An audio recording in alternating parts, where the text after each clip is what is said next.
Hello everyone and welcome back to another Summoner's War video. For today, we will be testing out substitutes for Astar in Necro B12.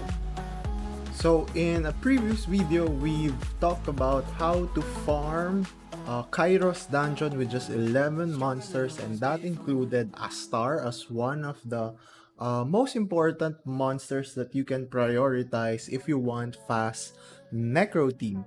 However, there are some of you who have been asking, what if I don't have Astar?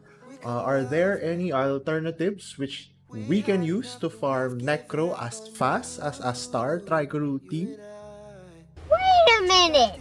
And the good news is, in this video, we will be talking about those monsters. So we will compare Astar to three other units. The first one is your classic Verdehile. Second one is Shamann, the second awakened light griffon. And the third one would be Lapis, or the water magic knight.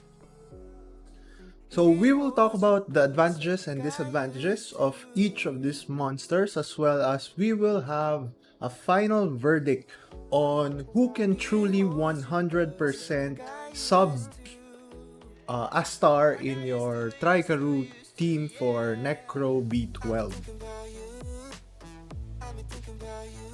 Before we go to the actual test, let's just recap the principle behind the Astar Tricaru team. So basically, you want one unit that will team up with Tricaru who can kill the Necro boss right away, or as fast as you can.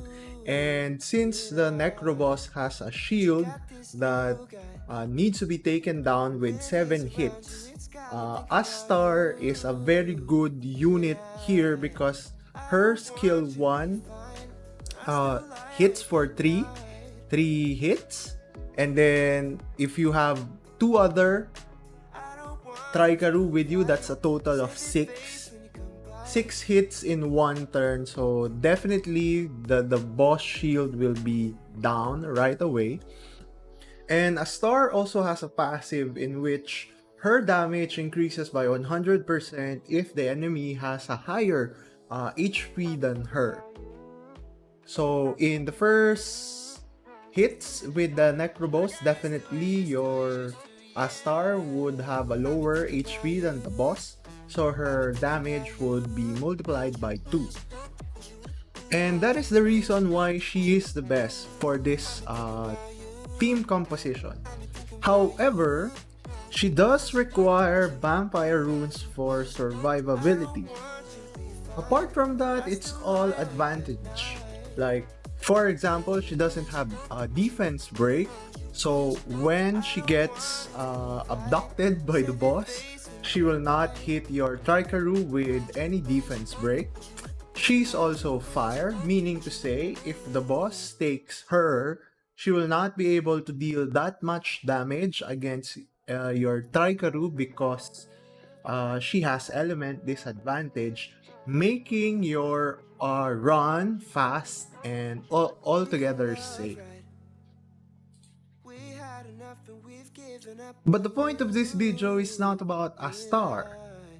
So let's now take a look at the other monsters which you can use as a substitute to Astar to farm Necro fast and safely.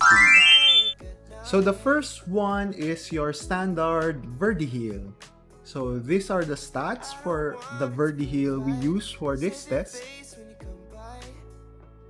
And the good news is you don't necessarily need to ruin another monster if you have a working Tricaru Verdehile team for Dragons B12, because that in itself can be used as your Necro NB12 farming team as well.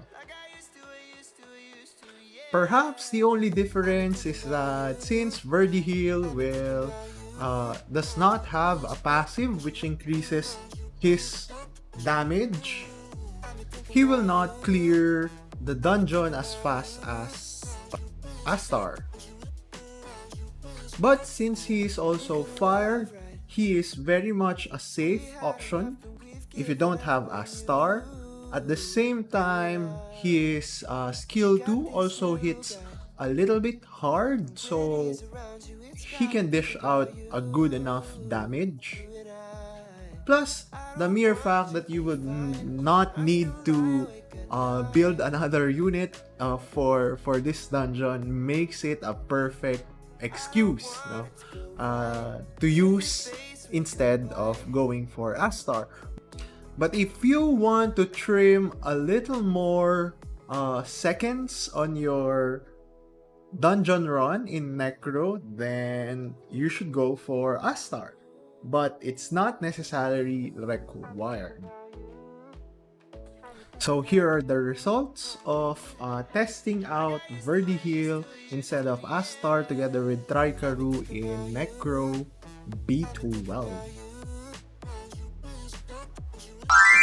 Now let's go to the second monster that can be used as a substitute for Astar, and that is the second awakened Light Griffon or Shamann. So once again, these are the stats for the Shamann used for this test.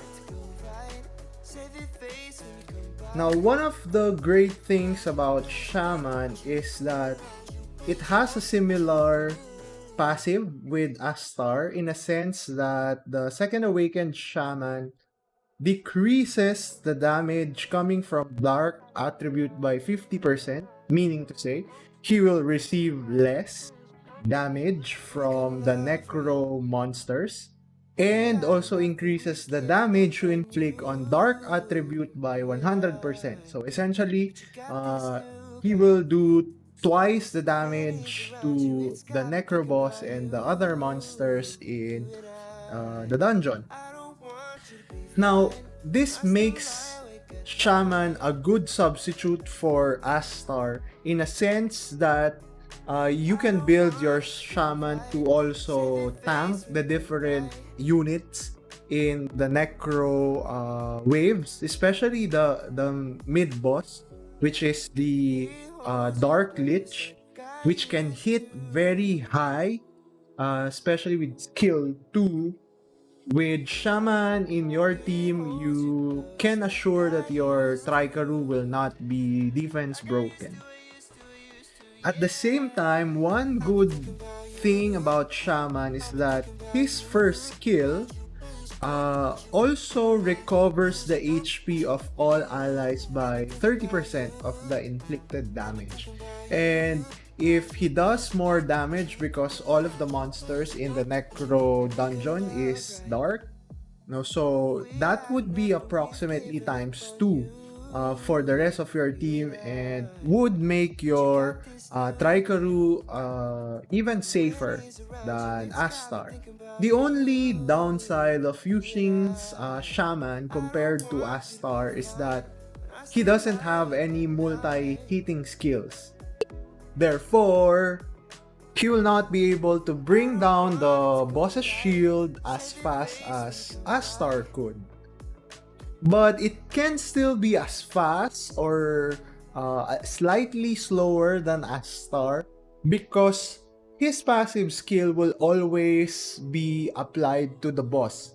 Now, meaning to say, he will always have 100% increased damage because it's based on the boss being a dark attribute, whereas Astar, as you kill down the boss or you lower down his HP, the bonus damage becomes reduced the moment the boss has an equal or lower health than your Astar. Similarly, Shamann has no skill with defense break, so when he's taken by the boss, it will also not likely kill any of your Tricaru nor defense break them. We have to take note of that because when your Tricaru is defense broken, remember that the second skill team up skills of defense, and when they get defense broken, sometimes they will only take 2 instead of 3 monsters, so you don't want those things to happen. And perhaps another downside to Shamann is how you obtain it. Of course, it's not necessarily quote-unquote free to play, although with a lot of LND, I'm sure you will be able to get one Shamann more than you will get any lightning from LND scrolls. Apart from that, of course, you will need to second awaken Shamann, and we know that the dimensional hole energy is limited. Although eventually, when you can dedicate resources to make Shamann, Shamann will also be helpful in TOA Hell mode later on in the game. But I'm assuming that if you're still looking at this video, then you don't necessarily have the resources to do TOA Hell, so you can forego second awakening your Shamann in the meantime. So here's the result of using Shamann together with your Tricaru for Necro B12.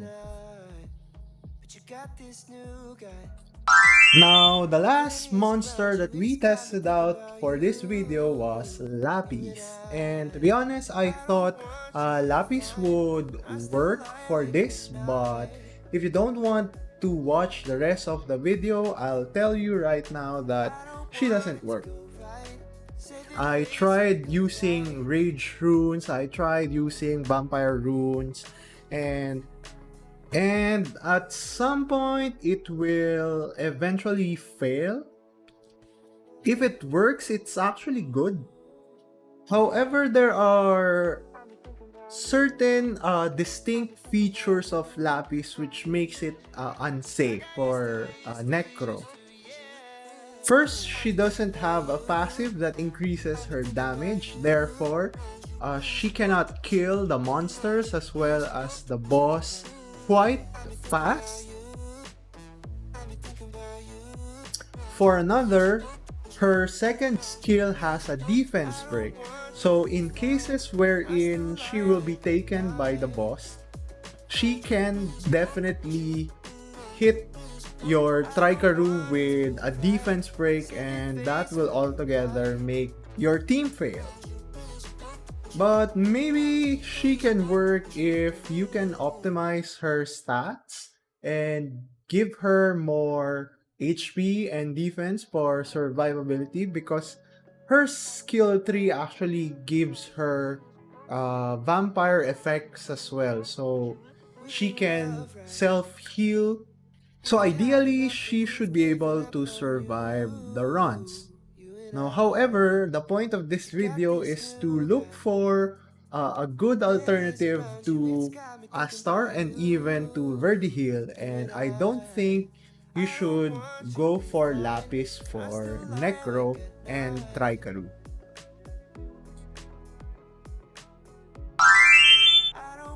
As a bonus, I also tested out the Light Neostone Fighter, Lucas, and I did not succeed. So once again, that's it for this video, guys. If you found this entertaining and if it had added value to your life, please leave a like, leave a comment if you have questions, and subscribe to the channel for more videos. And once again, thank you and goodbye! We're calling it house fire.